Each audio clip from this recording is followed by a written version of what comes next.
Free to Dream is like a community-based organisation that goes into schools and community centres to try and inspire children and young people to become the leaders of tomorrow. So it's based on trying to get children to believe in themselves, and it's all done through our entrepreneurship program and creative design workshop. It's been amazing.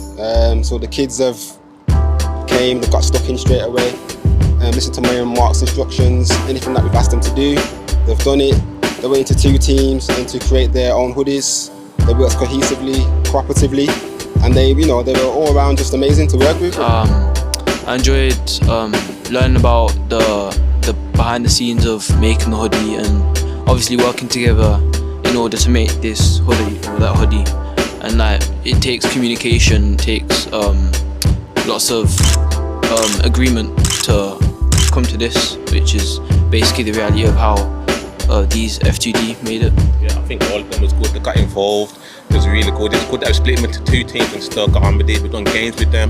They've done good with the games as well. Even the staff got involved as well, which I liked as well. Every week we had a laugh, we had a joke as well. It was good. I liked it. And you can see, when they've come, when they've seen the stadium in the background, when they've worked in the halt across the road as well. It's just been brilliant, and just to have that sort of environment, that safe space for them to work in and to work cohesively and creatively with me and Mark, it's definitely benefited them and us as well, to be fair. Coming to the stadium each week, it's been great.